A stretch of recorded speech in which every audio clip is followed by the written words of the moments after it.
Hi, my name is Nick and I would like to welcome you to Exam.net Maths. Here we've put together a course very recently for those of you teaching Year 11 and 12 Advanced Maths in Australia. And you can sign up with us for free, and I'm now going to take you on a tour to show you what's available. So without further ado, I'm going to take you to the question library. You'll be invited to choose a curriculum, and the course then is Advanced Stage 6 and Years 11 and 12 by topic, as you can see there.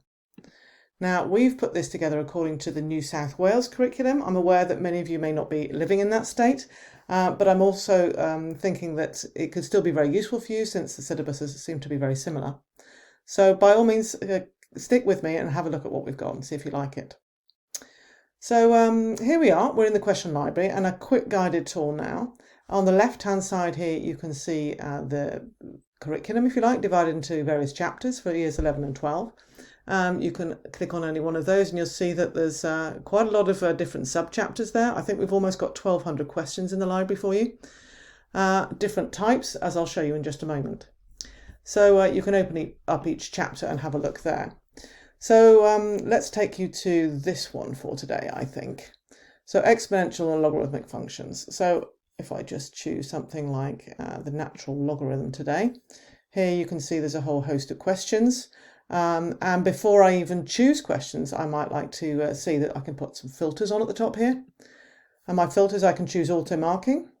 Obviously a big favourite with many of us. Very quick to put together a quiz or an exit ticket and get it to mark directly for you. Takes no time at all. Similarly, if you'd rather choose from longer problem solving questions, you can, under the assessment objectives here, focus on problem solving, modelling or reasoning, communication, something such like. And you can also choose a level of difficulty, for which we have 3 levels.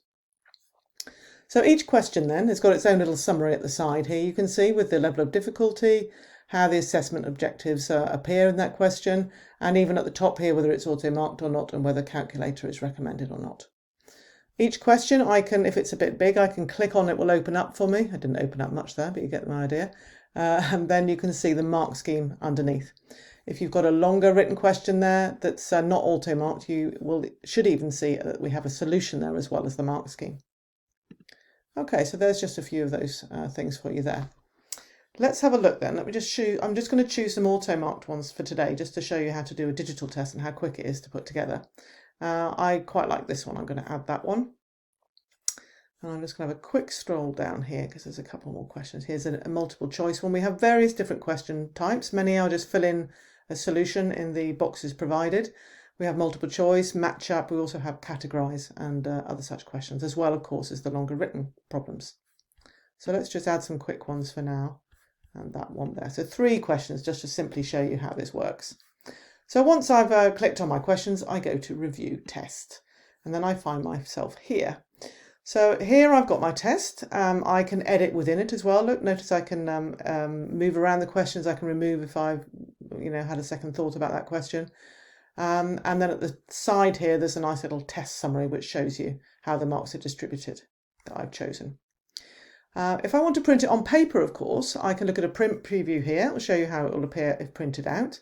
And then I can go to print, where I can control here some useful things.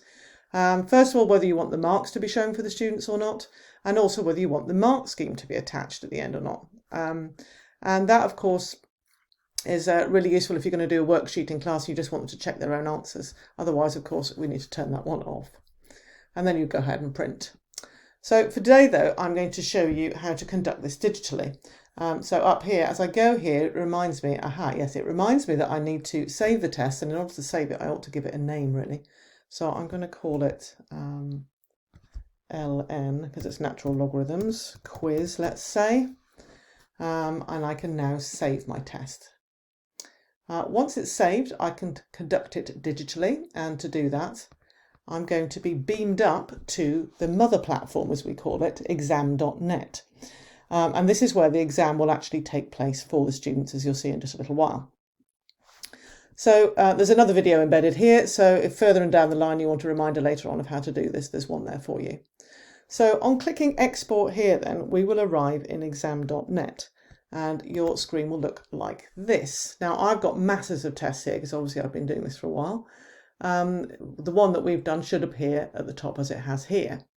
So there are two very simple things you need to do now before your students can get going. The first thing is you need to share the exam key with them. And actually I'm just going to copy that here so that I can use it in just a moment. And then good idea is to open the exam, and then it's all ready. That's all you need to do. So what the students do then is they go to the website exam.net. They write that in the address field and they will end up here.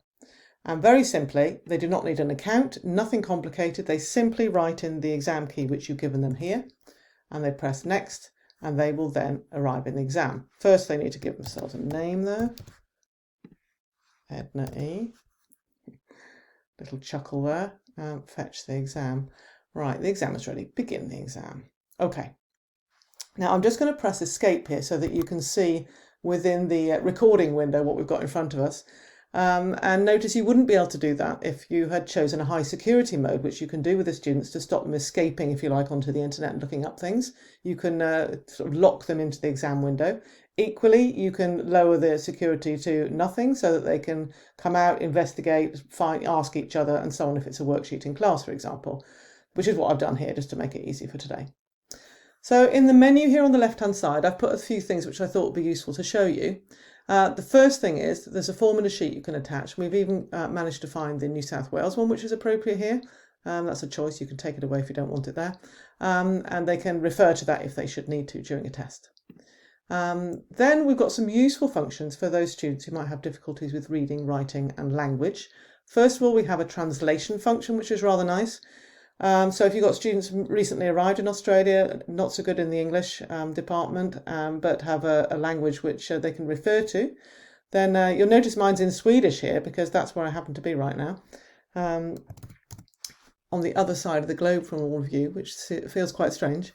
So if I want to translate it into a whole host of different languages here, Dutch, for example, I could just say, hi. And there you go, it should translate it into Dutch for me. Not extremely exciting, but there we go. So many languages is here. Notice as well that if you happen to have any aliens in your classroom, we also have Klingon, which may or may not be useful. Yes, moving on. Anyway, back to concentrating here. Text-to-speech is also a very, very useful one, which our students who find difficult to read and write. So, of course, they'll need headphones with them. What they can do is they can highlight the text here and it will read it out for them. And then we have a teacher chat. This is a default setting where the students can chat with you without having to raise their hand, which I often feel is very handy for those who don't like to draw attention to themselves. So from your supervisory chair in the exam room, you can just chat with them without having to disturb the exam or sort of clamber amongst the desks. And then there's the submit exam. Now, before I do that, though, I'm just going to first of all show you there's some student settings here. And we also have inbuilt a dyslexic font, which many students who have dyslexia find very useful. And you can turn that on and off as you would like to. They can control that. Before we submit, maybe we should answer a few questions, though. Choose a correct solution to that. I think it's x equals 1. And then we have a nice match up here. Which ones are the equivalent expressions, for example. I think that one's x, and that one's probably 2x. I'm just doing it, and then I'm not sure about these ones here. Let's just put in 2b or not to be. I can almost feel your eyes rolling. Right, I finished that. Did you notice that the answers shaded over? They unshade if you want to go back and edit, but it is one of our many cheat prevention tools that we have built in, and you can choose that if you want to in the settings. Okay, so I've answered all my questions. I'm ready to submit, and let's just do exactly that. Submit the exam. I think I probably did that a bit quickly. So it wants me to wait for a moment, and there we go. Now I can submit. I probably rushed through that a bit. As a student, then you could go back and see which answers you got right and wrong. I can't believe that I actually got all those right because I didn't think I'd remembered all of them, but I did this time. And then you can close the exam. It's rather unfortunate for demonstration purposes, wasn't it? So Edna, yeah, thanks very much for your exam. Lovely. Right, what we do now then as a teacher is we go back to where we were before here in the My Exams list.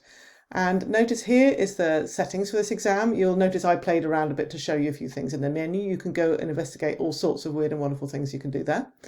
and then monitoring and results is where I want to finish up for today. So on clicking there, I can choose the results tab, and look straight away then I've got an overview of the students in my class and how they performed. That can be really, really handy just for doing a really quick quiz in class before you start a lesson, just to see the situation before you then progress. So with that said, I will leave you to explore yourselves. I hope you can see the enormous potential that this has got for you and your students, both with digital online tests like I've just showed you, but also with paper and pen. So I will leave you for now. I will look forward to seeing that you sign up and join us, and have fun with your new digital exams. Goodbye for now.